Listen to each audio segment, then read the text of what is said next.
Welcome back to the GSMC Baseball Podcast, brought to you by the GSMC Sports Network. I'm your host, Sam Menzie, and we have a great show for you today. First topic we'll be covering is going over the games that happened yesterday in baseball, recapping the action from those. Then we'll be going over the standings. It is the end of the week, so I just wanted to give a little rundown of those and see who's on top, who's on bottom, that kind of stuff. And last but not least, we'll be talking about some other news stories around the league, just some other stuff I wanted to go over that did happen. Now, before that, I would like to ask you to please like and follow the show. We do get a number of questions from viewers, so to ensure that your question does get read in the air, please use the link, gsmcpodcast.net. Really does help the show, and it really does mean a lot, so thank you so much for that. And let's get into our first segment of the day today. So, our first segment of the day is going to be talking about the games that happened yesterday in baseball. Now, if you watch the show, you do know usually I split these into two for AL and NL. The reason I do that is because it would just take too long for 15 minutes to go over all games that happened in baseball. Usually there's around 12 to 15 games, but yesterday there was only 5, so there was no point in putting it into 2. So yeah, I just wanted to talk about it in one, and then we'll go into our second, third, and fourth segments of the day, of course. So here's the first one. We'll be talking about the games from yesterday, and let's get into it. So the first one we have is a rivalry of sorts, the Mets and Braves. This series is split 1-1 so far. So the Mets and Braves are trying to split the tie and who can take the first series of the year. Going to the top of the first now, we have Brett Baty opening up the scoring in the game, hitting an RBI single, scoring Starling Marte. So really nice job by Baty to open up the scoring. Baty's had such a great season so far, and it continues in this game. Next, in the top of the second, Brandon Nimmo would hit an RBI double to score Harrison Bader to make it 2-0, and Starling Marte would reach on a fielding error by Orlando Arcia to make it 3-0. Then in the top of the third, Francisco Alvarez did an RBI double to make it 4-0, and then Jeff McNeil would do the same to make it 5-0, and DJ Stewart would hit the big blow to make it with a 2-run home run to make it 7-0 in the top of the third for the New York Mets. I mean, just an incredible start that no one saw coming. I understand that Alan Winans is on the mound for the Braves, who isn't that good, but he diced up the Mets last year, so I wasn't expecting a game like this, but you can't count out the Braves, and in the bottom of the fifth, Chadwick Trump would hit an RBI double to score Adam Duvall and Orlando Arcia to make it 7-2, and then a wild pitch by Jose Quintana would score Trump to make it 7-3 Mets. So, the Mets were up by 7, but now they're only up by 4. I mean, this Braves offense is so potent that it just comes back easily. So we'll see what happens with this. At top of the seventh, Francisco Alvarez would add on to the Mets' lead, hitting an RBI groundout to Dylan Lee to score Starling Marte to make it 8-3.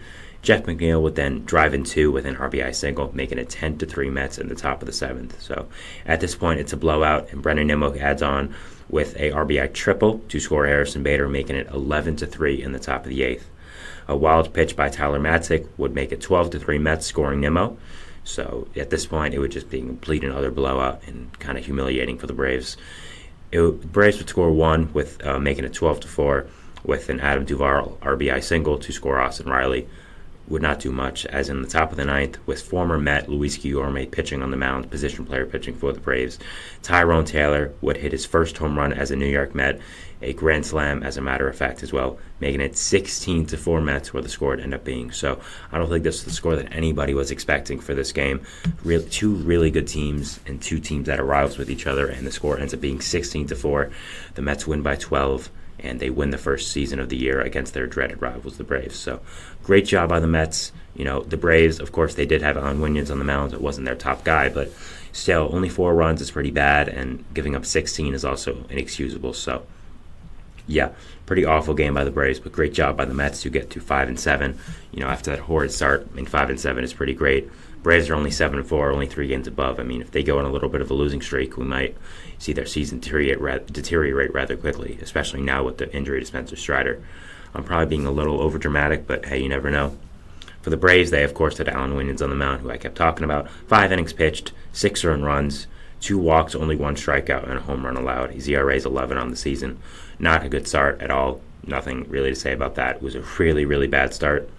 For the Mets, they had Jose Quintana on the mound, who was really solid. 5 1/3 innings pitched, 6 hits, 3 earned runs, 2 walks, 4 strikeouts.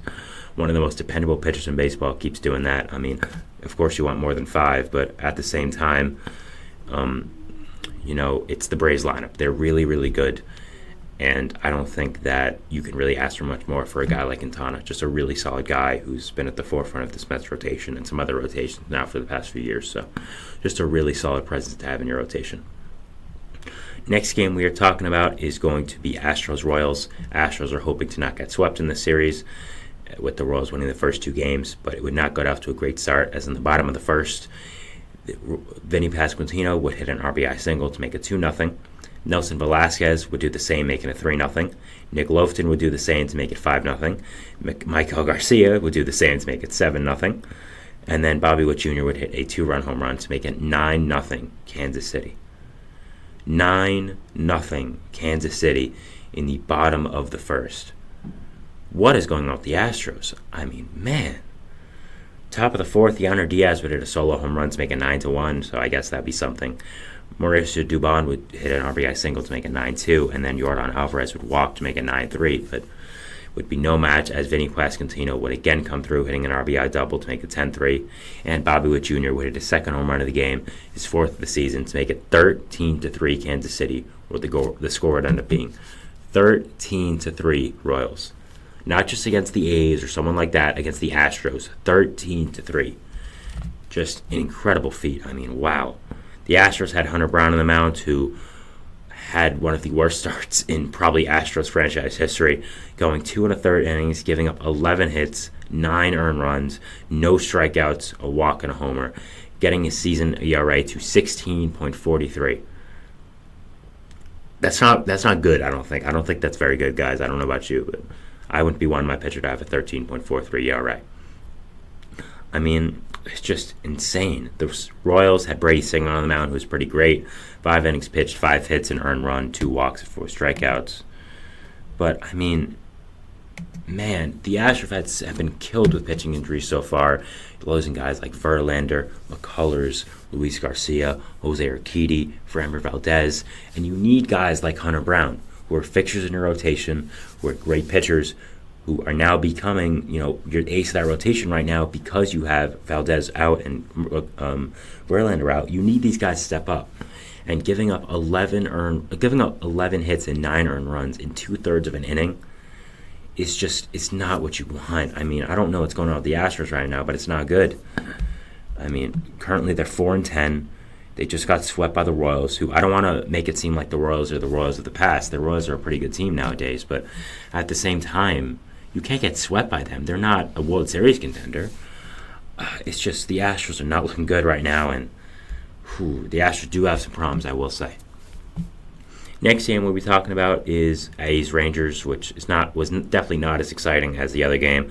Top of the second, Spencer Brown would hit a solo home run to make it 1-0 Oakland, and that was the whole entire scoring for the game. 1-0 A's. Great job by them to defeat defending world champions. The Rangers had John Gray on the mound, who was solid. 5 innings pitched, 3 hits, 1 earned run, 1 walk, 9 strikeouts. 9 strikeouts really nice, and of course only 1 run over 5. But you're playing the A's, I think you should be able to go deeper into a game than that. For the A's, they had J.P. Sears on the mound, who was really, really great. 6 1/3 innings pitched, 1 hit allowed, no earned runs, 3 walks, 5 strikeouts. Just a really great start by him against this elite Rangers offense. So a really, really great job by him, and I think he's going to be a big part of the A's core as it comes together over the next few years. I do like what he brings, and I think he's going to be a good player. So nice divisional game here. Not much scoring, of course, only 1-0, but nice job for the pitchers to be really good, and I think everyone always likes a good pitching matchup once in a while. Next game we're talking about is the Battle of Pennsylvania, Pirates and Phillies. Bottom of the fourth, we have Alec Boehm opening up the scoring with his first home run of the year, a solo home run to make it 1-0. Bottom of the seventh, Brennan Marsh would hit a 2-run home run that was originally called a double, but was overturned after a review to make it 3-0, scoring JT Realmuto. So nice job by the Phillies to get out 3-0 on this good Pirates team. Oops, and the lights just shut off. That's great. The lights shut off in this room sometimes. It's not good, but it does happen. I don't know what to tell you. Sorry if you're watching on video. I understand it's not the best, but they're going to come back on very soon. And if they don't, well, I'm going to go on break. But if you're watching on audio, this means nothing to you. If you're listening on audio, this means nothing to you. But they'll be back on rather quickly. I just have to ignore it, which is kind of hard, but it is what it is.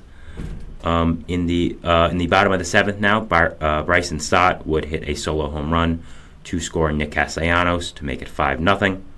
So great job by the Phillies offense to make it 5-0 to score early, and really, I can't believe about the lights again, man. This is ridiculous. To make it 5-0. Jared Triolo would hit a RBI single to make it 5-1. Phillies in the top of the ninth, but it will be no match as the Phillies would end up winning this game 5-1. So nice job by them to beat this good Pirates team. I mean, the Phillies have not been on a roll right now, so it's a good job by them.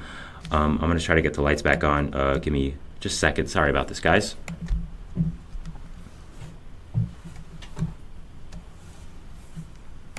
There we go. They're back. Sorry about that. If you've watched the stream at all, that does happen once in a while, like once a week usually. I don't know why.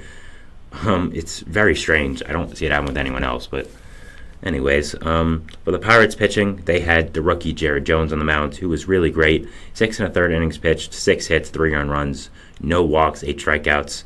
I think the no walks is really big here for Jared Jones. He has great stuff, but I think the control's been a problem even back to the minor leagues. So really nice job by him to control that and get the strikeouts. For the Phillies, they had Ranger Suarez on the mound, who went 6 innings, giving up only 2 hits, no earned runs, 2 walks, and 8 strikeouts. So a really strong outing by Ranger. And, this Pirates offense has been on a roll. So really nice job by him to keep them under control. Final game we have is going to be Orioles-Red Sox, a divisional matchup. Bottom of the first, we have Masataka Yoshida hitting an RBI groundout to score Jarren Duran, opening up the scoring in the bottom of the first. And then Wilyer Abreu hitting an RBI double to score Tristan Casas to make it 2-0 Red Sox, also in the bottom of the first. Colton Cowser would get the Orioles back in the game with a solo home run to make it 2-1. And in the top of the eighth, Anthony Santander would hit a 2-run home run, scoring Jackson Holliday, his first MLB run, to make it 3-2 Baltimore. Bottom of the eighth, Connor Wong would tie up the game with a solo home run to make it 3-3. And in the top of the 10th is where it all fall down for the Red Sox, with a 2-run home run by Gunnar Henderson to score Jackson Holliday to make it 5-3. Cedric Mullins RBI single to make it 6-3, and a Colton Cowser 3-run home run to make it 9-3. I mean, Colton Cowser has just been off to an insane start this year. Just truly incredible. 1.3779 OPS in 24 at-bats, 2 home runs, 11 RBIs. He's been really, really good. And, if I was an Orioles fan, I'd be really excited about his future. For the Red Sox, they would score a run in the bottom of the 10th with the Jarren Duran RBI double to make it 9-4. But that would be all that would happen for them, as they would not end up scoring. They would not end up tying the Orioles' 6th spot in the top of the 10th. Sorry. For the Red Sox, they had Garrett Whitlock on the mound, who's really solid. 5 innings pitched, 4 hits, 1 earned run, 2 walks, 4 strikeouts, 1.26 ERA in the season now. Just the epitome of solid for that start. Nothing too extraordinary, but not bad whatsoever. Just again, a really, really solid start by him. And a good job by him to control this good Orioles offense. For the Orioles, they had Grayson Rodriguez on the mound, who was also really good. 5 2/3, 6 hits, 2 earned runs, 2 walks, 5 strikeouts, 2.50 ERA in the season. Grayson has been really, really good to start. And, just a really good player for the Orioles right now. I think with the Bradish injury, even though he is coming back soon, he's getting a rehab assignment right now. I think Rodriguez is going to be the biggest piece of this Orioles rotation. You have Corbin Burns, yes, but at the same time, Burns is really the only high-level starting pitcher you have. And Bradish is good, but I don't think he's that high level. But I do think Rodriguez has the opportunity to develop in one of those star levels pitchers and a really, really good player. So, definitely watching him for the future. Diggs, by the way, won. What's up to you as well? Thank you for watching. I appreciate the support. That was our first segment here, just talking about the games from yesterday. Only a few, so wasn't 2 segments like usual. So we're going to go to a break here, but before we do that, we're going to talk about our second segment just a little bit, we're just going to be talking about the AL standings in baseball right now, just going over them and what they are, since it is a Friday end of the week. So I want to just give my takeaways, some surprises, and all that. So we'll be going over that, but first we'll be going to our first break of the show. So thanks so much, and see you after that. Bye. Thanks.